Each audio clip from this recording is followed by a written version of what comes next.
Bueno, vamos a ponernos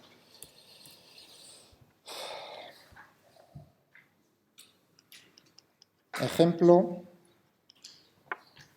de cálculo por integración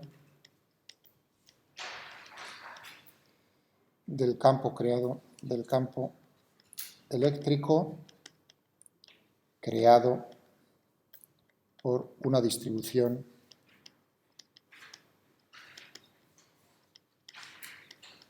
volumétrica.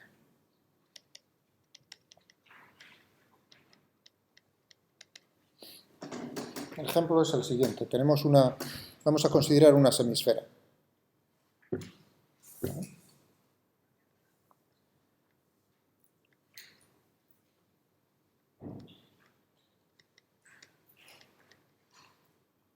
Maciza y uniforme. De radio R, vemos que el radio es R, entonces tenemos, todo ello es macizo, no es la superficie, sino es un volumen. Encierra un volumen, V, y como nos dicen que es una de radio R, como nos dice que es uniforme, ρ es el mismo, la densidad de carga volumétrica, tiene el mismo valor en todos los puntos dentro de esta semisfera. Y nos preguntan hallar el campo no en cualquier punto del espacio, sino en un punto en particular que es justo en el punto central de toda la esfera. Si yo corto la esfera por la mitad, en este punto, en el punto. Por ejemplo, vamos a situar el sistema de referencia de tal manera que ese punto es el origen de coordenadas. ¿No? Este sería el eje Z, este sería el eje Y, este sería el eje X. Y aquí tendríamos el origen. Entonces, hallar el E en O.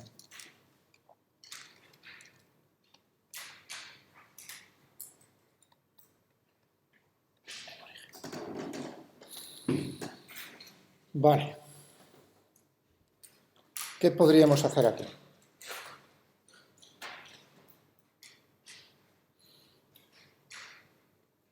Digamos, apoyándonos en lo que hicimos la semana pasada.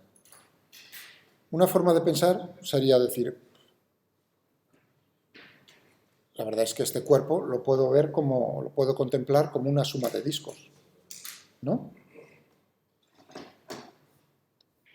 Los voy cortando con un cuchillo y tendría la suma, la semisfera sería la suma de discos de altura infinitesimalmente pequeña, ¿de acuerdo?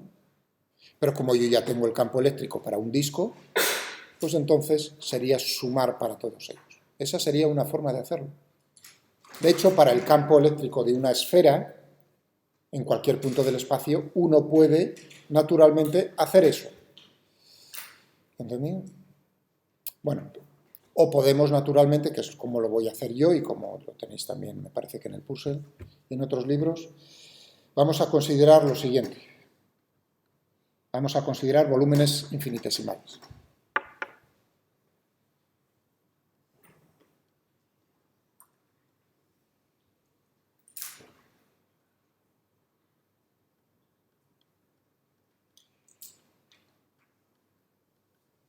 Voy a considerar la carga diferencial de Q que se encuentra aquí.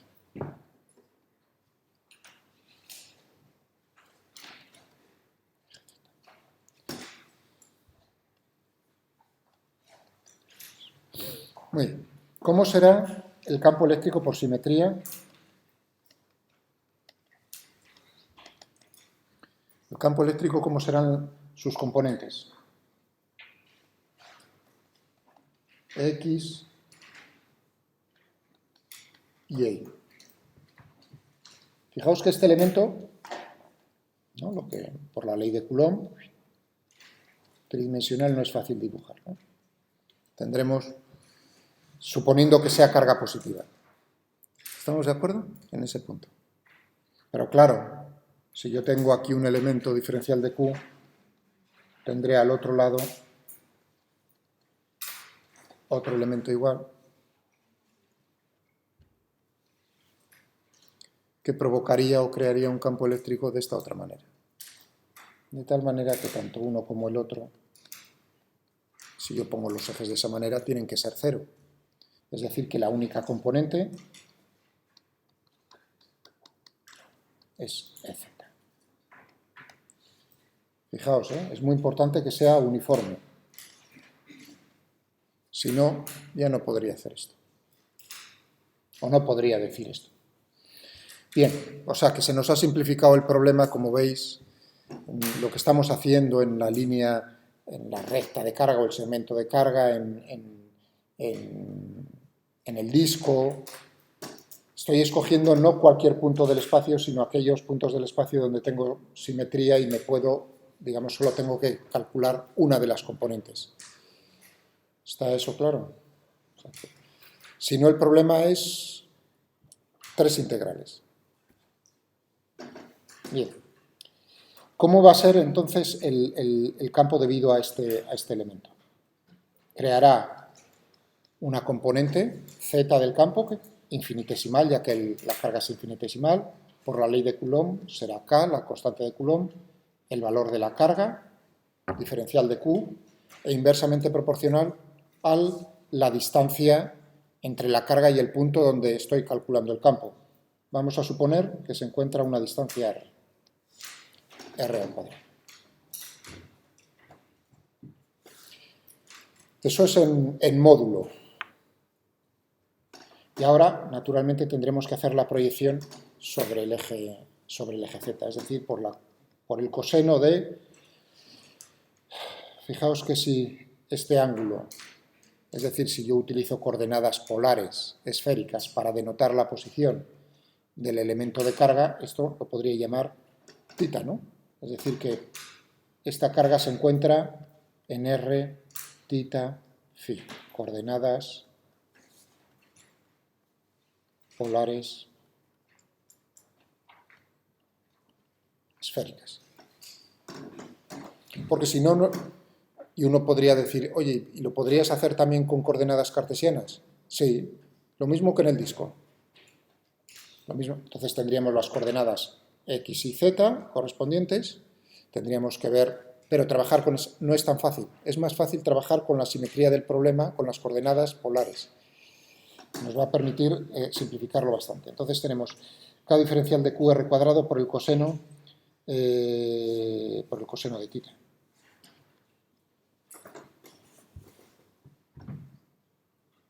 ¿Vale? Muy bien. Estupendo. Para ver todo ello tendremos que sumar, es decir, integrar. ¿Cuánto vale, como siempre, cuánto vale la carga infinitesimal en función de la geometría del problema, diferencial de Q? Pues va a ser ρ, la densidad volumétrica, por el volumen, diferencial de V. Ahora es el momento en el que voy a utilizar yo las coordenadas polares esféricas. Un elemento infinitesimal de volumen en esas coordenadas, ¿cuánto nos quedaba? R cuadrado,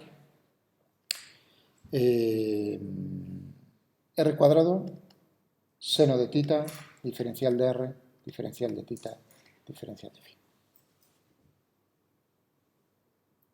Esto os recuerdo que lo hicimos ya hace unos cuantos días, no es que lo ponga así.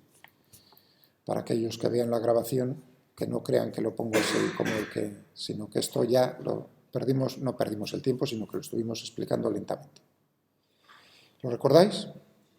Muy bien. Es decir, que podríamos tener aquí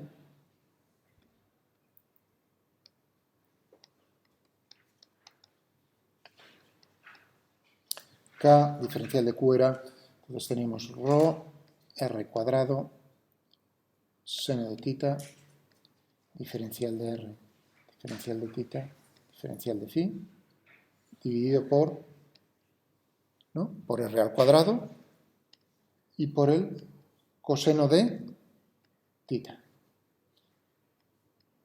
Esto es una integral de volumen. ¿En qué elementos, en qué variables o cuáles son los límites de integración? Tenemos las variables, estamos integrando en R, en θ y en φ, pero además veis que esto se nos va fácilmente. Es decir, que estamos integrando desde R igual a 0 hasta R igual a R, En θ estamos integrando desde, a ver, los límites, 0 y pi medios, no pi porque es media esfera, y en phi, pues desde 0 barro en todo, 0, 2 pi. ¿De acuerdo? O sea que fijaos que aquí lo importante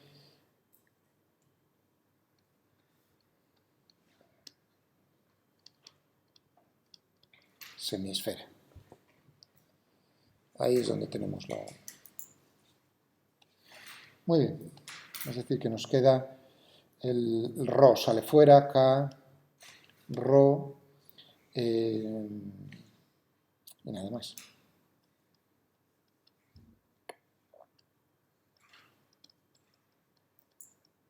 Seno de θ, coseno de θ, diferencial de R, diferencial de θ, diferencial de phi. Los límites no los ponemos. ¿Qué podemos hacer? Por ejemplo, en la primera diferencial de R. ¿Cuánto nos quedará? Entre 0 y R nos queda R, ¿no? Vamos a quitarnos.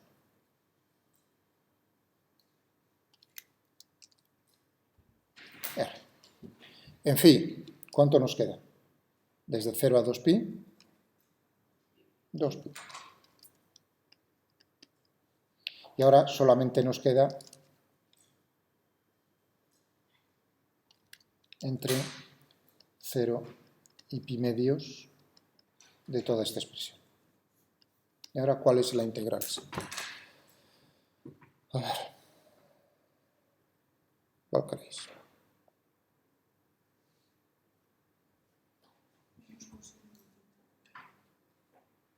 ¿Cuál es la integral de seno de θ, coseno de θ, diferencial de θ?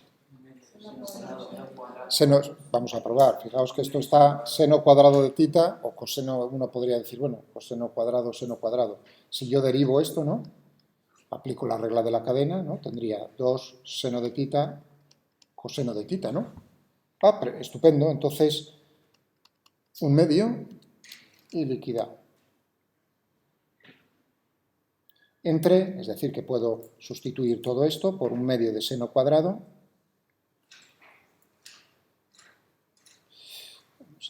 Cogemos esto. Así borro más rápido. Es decir, que tendríamos aquí un medio seno cuadrado de θ entre 0 y pi medios. Bueno, el 2 y este θ se nos va. ¿Cuánto es seno cuadrado de pi medios? O sea, tendríamos ahí, ¿no? Seno de pi medios 1, o sea que tenemos 1. El de 0, 0, por lo tanto tendríamos aquí pi, k, rho, r por 1, ¿no? Si lo ponemos en función de epsilon sub 0, nos quedaría pi 1 dividido por 4pi, epsilon sub 0, rho r. Pi y pi se me va, entonces me quedaría aquí rho r dividido por 4 epsilon sub 0. Ese sería el campo, fijaos la componente z del campo, el módulo, mejor dicho, porque fijaos que si es positivo está apuntando hacia abajo, hemos estado calculando el módulo. Es decir, que tendríamos EZ realmente menos rho R4. Porque yo cuando hice la proyección, fijaos, no consideré que era negativo, simplemente cogí el módulo. Es decir, que tendremos que en ese punto, en el origen, es igual a menos rho R4 epsilon sub 0 por el vector unitario. Y ya está. ¿Sí? Cuando puse toda la integral, o sea, cuando hice el dibujo, tenía aquí z, x, y consideré aquí un elemento infinitesimal, ¿no? Y dije, ¿cómo va a ser el campo que crea esto? Dibujé aquí un vector, ¿no? Entonces dije, bueno, vamos a hacer la proyección. Dije, ¿cuánto vale el módulo? K diferencial de Q dividido por R cuadrado, el módulo, y dije, voy a proyectarlo sobre el eje Z, coseno de tita. Pero claro, este vector, la proyección sobre el eje Z es negativa, es decir, que podía haberle metido el signo en ese momento creo que dije, voy a considerar el módulo como es la componente Z. Si no me equivoco, lo dije. Entonces ahora viene el momento de dejar claro eso, que no se nos vaya a olvidar. Evidentemente, si la distribución de carga es positiva, entonces el campo en el origen tiene que estar apuntando hacia abajo. Si es negativo, hacia arriba. Es decir, si ρ es positivo, hacia abajo, valor negativo. Si ρ es negativo, hacia arriba, es decir, un valor positivo. Eso es lo que nos sale. ¿Alguna cuestión más sobre este power?